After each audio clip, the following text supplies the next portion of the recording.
saya Pak Kepala.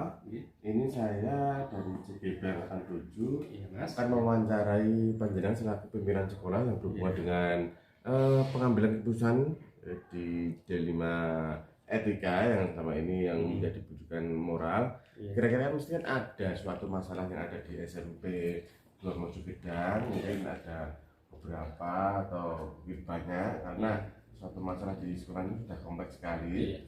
Yang mau saya tanyakan, Iya. selama ini bagaimana Bapak mengidentifikasi kasus-kasus yang merupakan dilema etika tersebut, Bapak? Iya, yang pertama terima kasih Mas Jum dan selamat untuk panjenengan sudah pada level seperti ini. Berkaitan dengan pertanyaan panjenengan, perlu kami sampaikan bahwa untuk menjawab pertanyaan panjenengan yang tentu ya kita lakukan adalah mengenali daripada nilai-nilai perbedaan atau permasalahan tersebut dan kita mengidentifikasikannya untuk menentukan rumusan permasalahan yang kita selesaikan nanti. Dan kita juga memastikan betul bahwa permasalahan perbedaan yang muncul itu betul-betul berkaitan dengan aspek etika, tidak berkaitan dengan masalah aspek sopan santun, mungkin juga aspek sosial seperti itu Mas. Terus selama ini bagaimana Bapak menjalankan pengambilan keputusan di sekolah yang Bapak pimpin ini, terutama untuk kasus-kasus di mana ada kepentingan yang sama-sama benar. Mungkin ada suatu guru yang punya masalah, mungkin pendapatnya sama-sama benar, itu bagaimana Pak? Iya, yang biasa kami lakukan, saya lakukan Mas, bahwa kita menggunakan uji intuisi. Itu adalah menggunakan perasaan saya yang paling dalam, karena dengan intuisi kita, perasaan kita kan bisa menelaah betul apakah langkah yang kita lakukan itu bertentangan atau sejalan dengan norma-norma kebajikan, dan itu nanti biasanya lebih banyak membantu untuk menyelesaikan masalah seperti itu gitu Mas. Ini kan ada beberapa pengujian di dalam betul dilema etikanya, ada uji publikasi, uji intuisi, uji regulasi. Ini yang paling pas Bapak ambil itu uji intuisi ya, betul. Rasakan Bapak sendiri ya. Perasaan itu kan biasanya paling pas karena tidak lebih ke dalam lah kita menggunakan rasa kita seperti itu. Kira-kira langkah-langkah atau prosedur seperti apa yang biasa Bapak lakukan pada pengambilan keputusan ini ya? Iya, tentu kita pedoman kita adalah aturan, regulasi Mas. Regulasi cuma karena kita itu adalah sifatnya pendekatan, tidak berkaitan dengan masalah konsekuensi dari regulasi itu kita berlakukan, karena dengan pendekatan regulasi itu nanti sebenarnya sebagai acuan saja, dan pendekatan kita nanti lebih berpihak pada betul-betul kita telaah permasalahan yang ada. Kemudian yang penting nanti adalah kita selesaikan dengan apa istilahnya, dengan hasil akhir, dan mungkin juga dengan rasa peduli lah yang perlu kita kedepankan gitu. Terus sekarang kira-kira selama ini yang Bapak anggap paling efektif dalam pengambilan keputusan pada kasus-kasus dilema etika di sekolah Bapak yang pimpin itu apa kira-kira? Tentu kalau seperti itu tentu kuncinya mesti sama Mas, ya apa? Musyawarah. Pendekatan musyawarah, sehingga dengan musyawarah itu tidak ada yang merasa dirugikan, tidak ada yang merasa diuntungkan. Yang penting adalah memuaskan semua pihak. Seperti itu. Intinya Bapak di tengah-tengah. Iya, betul. Kita sebagai pimpinan jangan sampai orang bilang Bang Cidem, Bang Ciladan lah, harus kita betul-betul bijak dan mengambil keputusan, sekali lagi tidak merugikan salah satu pihak, harus adil lah, seperti itu ya. Kira-kira selama ini dalam mengambil keputusan dalam dilema etika ini mungkin ada kesulitan atau tantangan dalam pengambilan ini Bapak? Iya, tantangan kesulitan pasti ada. Sekali lagi dengan intuisi tadi kita sekali lagi modal kita harus bijak, bijak, arif, adil, seperti itu. Gitu Mas. Iya. Terus kira-kira ada jangka waktu untuk menyelesaikan permasalahan itu apa? Mungkin satu saat ini harus selesai, apa nanti ada jangka waktu tertentu Pak? Tergantung permasalahan yang muncul dari teman-teman Mas. Kalau permasalahannya hanya simpel, sederhana, mungkin kita selesaikan secara musyawarah sepakat pada pihak yang mungkin belum sepaham gitu. Tapi kalau memang permasalahannya agak sedikit melibatkan banyak pihak, tentu kita buat pendekatan secara bertahap dan berkala, mungkin dalam jangka waktu yang tidak sekali dua kali, yang penting sampai permasalahan itu adalah selesai, seperti itu. Intinya kalau di dalam untuk mengambil keputusan untuk saat itu kita mengambil yang berbasis akhir itu hasil akhir, mungkin juga tadi dengan pendekatan intuisi, mungkin dengan pendekatan personal juga, mungkin publikasi dan sebagainya. Kita berbagai cara metode, sementing permasalahan itu selesai, dan kuncinya adalah memuaskan semua pihak, seperti itu kuncinya Mas. Terus untuk menyelesaikan masalah ini kira-kira adakah faktor lain atau teman seorang aktor lain yang bisa menyelesaikan, membantu untuk mengambil keputusan ini, Pak? Iya, tentu Mas, itu mesti harus kepala sekolah itu personal tentu punya keterbatasan, mungkin juga meminta mungkin sumbang saran, masukan, mungkin juga teman-teman pembantu kepala sekolah, mungkin juga guru-guru senior atau orang yang bijak lah sebagai referensi kita, seperti itu. Mungkin juga tadi menggunakan pendekatan-pendekatan yang saya sampaikan, pendekatan yang intuisi, mungkin juga personal, mungkin juga pendekatannya regulasi dan sebagainya. Itu referensi yang kita pakai juga. Ini yang terakhir, kira-kira dari pengalaman Bapak yang untuk menyelesaikan masalah-masalah dilema IPK ini, kira-kira apa yang bisa diambil dari pembelajaran itu, Pak? Iya, selama ini mungkin saya merasa yang kita putuskan itu mungkin sudah benar bagi saya. Ternyata setelah kita membaca teori tentang langkah-langkah dan paradigma penyelesaian masalah dengan dilematika, ternyata saya pelajari itu wawasannya menjadi luas, Mas, dan kita bisa lebih bijak mengambil satu keputusan yang akhirnya sekali lagi memuaskan semua pihak. Tidak ada yang merasa dirugikan, tidak ada yang merasa tadi dibeda-bedakan. Kita berlaku adil, arif dan bijak, seperti itu. Kepala sekolah posisinya di tengah-tengah, bisa mengayomi seluruh anggota itu, Pak, ya. Betul, jangan belok kanan, belok kiri, condong kanan, condong kiri. Posisi kita adalah di tengah-tengah. Oke, gitu. Ya, terima kasih Pak Saliman selaku pimpinan sekolah SMK 2 Masudang atas wawancara siang hari ini. Mudah-mudahan bermanfaat bagi saya dan semuanya. Terima kasih. Assalamualaikum warahmatullahi wabarakatuh. Terima kasih Mas Mati. Selamat untuk SGP, sukses nanti sampai jadikan guru penggerak. Amin. Dan sebenarnya dinyatakan lulus dengan pendidikan yang Siap. sangat baik. Terima kasih Mas.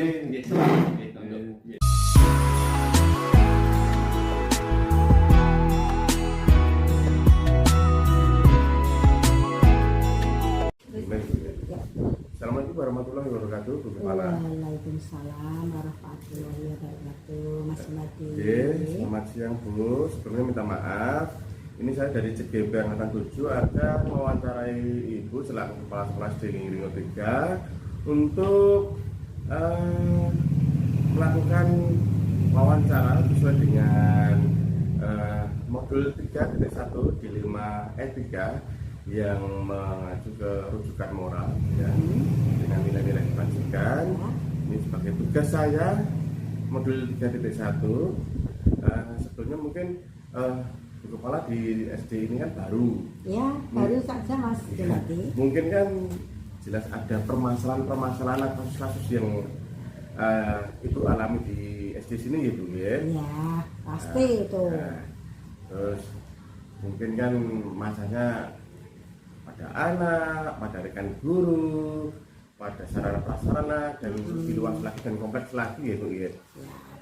Yang pertama yang mau saya tanyakan, selama ini bagaimana Ibu mengidentifikasi kasus-kasus yang merupakan dilema IPK atau rujukan moral di sekolah itu yang baru saja Ibu pimpin?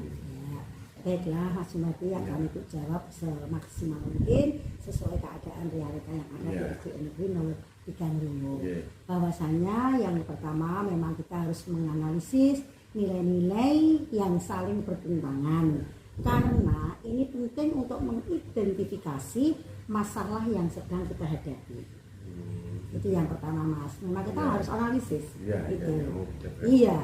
Kemudian untuk yang kedua Mas Sumadi, bahwa kita penting sekali bagi saya terutama sebagai kepala sekolah yang ada di SD Negeri 3 ini ya, untuk memastikan bahwa masalah yang sedang kita hadapi memang betul-betul berhubungan dengan aspek moral. Ya. Aspek moral itu yang pertama. Bukannya hanya sekedar masalah yang berhubungan dengan sopan santun ataupun aspek sosial. Jadi kami yang utamanya adalah moral. Gitu. Oh iya. Terus selanjutnya bagaimana Ibu menjalankan pengambilan keputusan itu terhadap kasus-kasus yang ada di sekolah ini, terutama kasus-kasus di mana ada dua kepentingan yang sama dan itu sama-sama benar atau sama-sama mengandung nilai kebajikan. Bagaimana Ibu cara mengambil keputusannya begitu? Menurut Ibu begini Mas, saya akan mengadakan uji intuisi. Karena dengan mengandalkan tingkatan perasaan, apa ada yang salah dengan situasi ini, uji intuisi ini akan mempertanyakan apakah tindakan ini sejalan atau berlawanan dengan nilai-nilai kebajikan. Uji ini akan saya rasa sangat bisa sekali diandalkan untuk melihat sesuatu dilema etika yang sama-sama benar. Gitu Mas. Karena ada beberapa pengujian benar atau salah, ada uji legal, ada uji regulasi, uji intuisi, Ya. uji publikasi, uji panutan. Ini yang paling mungkin Ibu rasa pas dan cocok itu uji untuk intuisi ya Bu ya. Iya, kalau menurut saya tetap intuisi Oh, Mas. iya. Ya. Terus selanjutnya langkah-langkah atau prosedur seperti apa yang Ibu lakukan selama ini menghadapi atau mengambil keputusan masalah tadi? Untuk mengambil keputusan, mungkin langkah-langkah Ibu yang mungkin Ibu rasa lebih mendekati ketepatan ya Mas ya. Kita ambil dengan pola berpikir berbasis peraturan. Ya, berbasis peraturan atau istilahnya rule based thinking ya Mas ya. Yang tidak membahas tentang apa konsekuensinya, tapi kita menanyakan prinsip-prinsip apa yang bisa mendalami dalam kasus ini. Dan tinggal kita lihat kasusnya seperti apa juga ya. Baru mungkin kita bisa memakai dengan pola berpikir berbasis hasil akhir atau memakai berpikir berbasis rasa peduli, atau kita juga bisa memakai ketiga-tiganya. Ya mungkin kita kolaborasikan Mas. Berarti untuk tinggal kasusnya seperti apa gitu. Betul. Beda kita mengambil prinsip itu tadi ya. Iya, Mungkin benar, kalau Mas. dengan anak kita mungkin berpikir berbasis rasa peduli bisa. Iya, Sama betul. teman mungkin rasa peduli dan dengan peraturan atau hasil akhir mungkin bisa diambil satu atau dua atau mungkin ketiga-tiganya Bu ya. Mungkin terjadi. Oke, sip. Iya. Oke.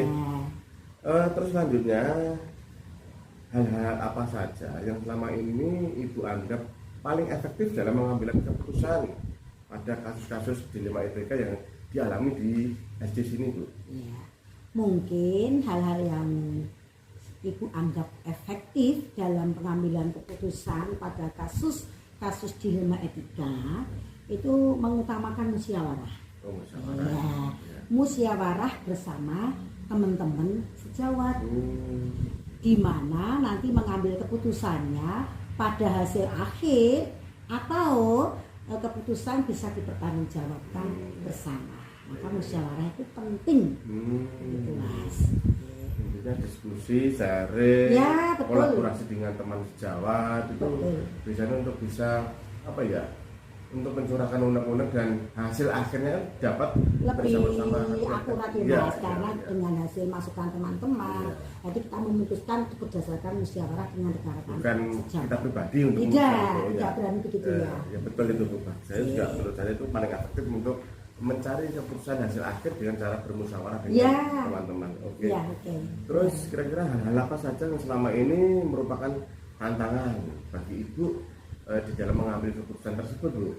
Ya, biasa ya Mas ya, di sebuah sekolah itu mesti ada tantangannya. Kita ada suatu permasalahan tidak bisa langsung diputuskan sekaligus.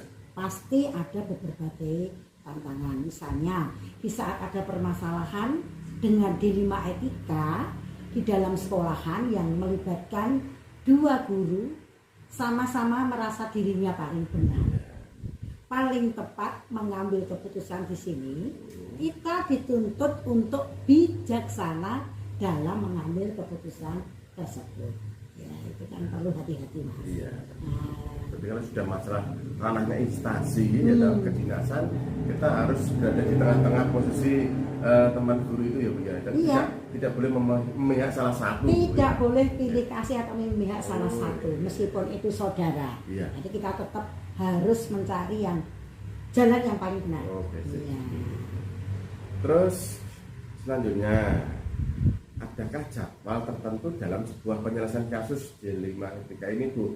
Apakah Ibu langsung menyelesaikan di tempat atau mungkin memerlukan waktu berjenjang, mungkin 1 hari, 2 hari atau 1 minggu atau berapa itu?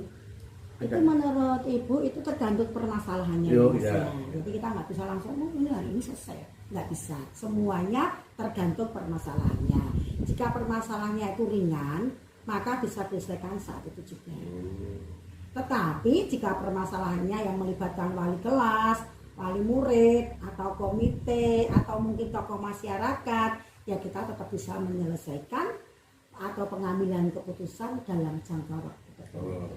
Berarti kalau masalah ringan seyogyanya bisa diselesaikan saat itu juga diselesaikan. Lebih cepat lebih baik gitu kalau ringan, Mas. Tapi kalau masalahnya itu mungkin kompleks dan itu memerlukan mungkin ke pihak kepolisian, tokoh masyarakat, komite atau orang tua wali murid itu harus berjalannya berapa hari baru kita bisa mengumumkan itu. Iya. Biar ada keputusan yang valid itu kita harus hati-hati. Ya. Terus adakah faktor-faktor lain atau seseorang yang membantu dalam penyelesaian masalah itu, Bu? Selain Ibu sendiri, mungkin ada rekan atau ada teman, ada mungkin seseorang yang bisa membantu itu? Iya, pastinya ya Mas ya, kita sebagai pemimpin di sebuah sekolahan, di dalam pengambilan keputusan juga mempertimbangkan faktor lain, yaitu membantu kepala sekolah. Meskipun saya di SD kan tidak ada wakil ya Mas ya, tetapi kita kan punya tim itu ada, guru senior juga ada, yang mana untuk bisa membantu di dalam pengambilan suatu keputusan. Kemudian faktor yang bisa mempermudah saya atau ikut dalam mengambil keputusan dengan menerapkan 9 langkah pengambilan keputusan sehingga sangat efektif untuk bisa mengambil keputusan di dalam situasi dilema etika. Itu ya Mas ya.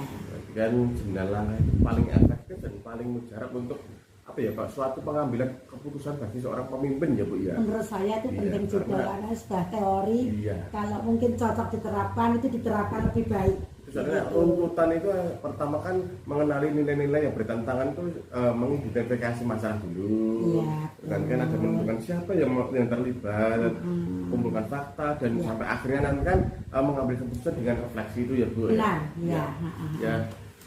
Yang terakhir Ibu, pertanyaan dari saya, dari semua hal yang sudah disampaikan Ibu tadi, kira-kira pembelajaran apa yang bisa diambil atau dipetik dari pengalaman Ibu untuk mengambil keputusan di dalam kasus dilema etika ini, Bu? Iya, menurut Ibu bahwasanya pembelajaran yang dapat kami petik atau saya petik atau mungkin pengalaman tentang keputusan dilema etika itu ya Mas ya, bahwa sebelum mempelajari 9 langkah atau 4 paradigma dilema etika, mungkin saya beranggapan bahwa keputusan saya itu yang paling benar.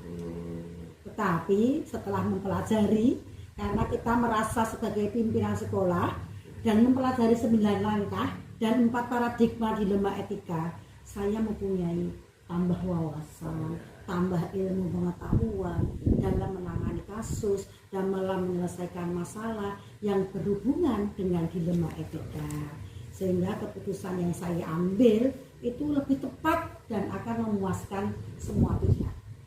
Berarti intinya setelah mempelajari 9 langkah dan 4 paradigma baru ini, dilema etika, Ibu mempunyai wawasan yang luas, lebih luas lagi dalam mengambil keputusan. Sebelumnya mungkin kan setiap pengambilan keputusan Ibu sendiri merasa benar dan tanpa ada keterlibatan dengan guru yang lain, belum menganalisis masalah-masalah itu ya Bu ya. Demikian Ibu untuk wawancara kali ini. Terima kasih atas waktunya. Mudah-mudahan ini bermanfaat bagi saya sebagai ZGP dan nanti bisa untuk mempermudahkan saya melangkah ke depannya lagi. Terima kasih ya Bu ya. Assalamualaikum warahmatullahi wabarakatuh. Waalaikumsalam warahmatullahi wabarakatuh. Assalamualaikum warahmatullahi wabarakatuh. Salam guru penggerak.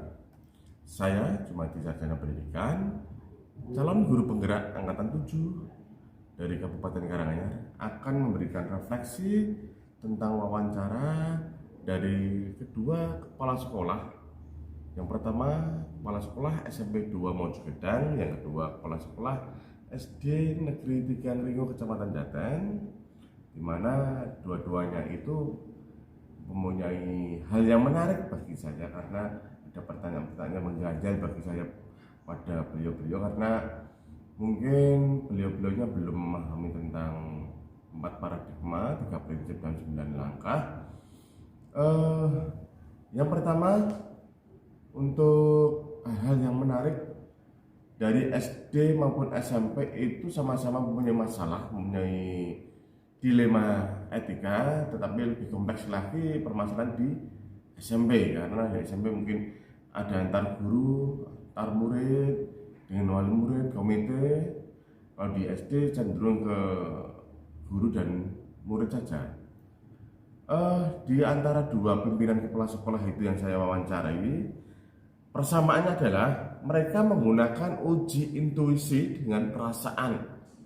Jadi masih menjaga toleransi perasaan kedua pimpinan sekolah. Padahal di dalam pembelajaran dilema etika ada beberapa pengujian antara lain uji legal, uji regulasi, uji intuisi, uji publikasi, uji panutan atau idola. Tetapi sama-sama menggunakan uji intuisi. Perbedaannya cuma masalah kasusnya lebih kompleks dari SMP ketimbang SD. Untuk rencana ke depan, para pimpinan dalam menjalani pengambilan keputusan yang mengandung unsur dilema etika, mereka mengukur efektivitas pengambilan keputusan mereka adalah dengan bermusyawarah, dengan melibatkan teman-temannya untuk pengambilan hasil akhir, ya, berarti berbasis hasil akhir sama-sama. Dan perbedaan di situ semuanya muncul pada waktu di sekolah lingkungan yang baru. Itu untuk saya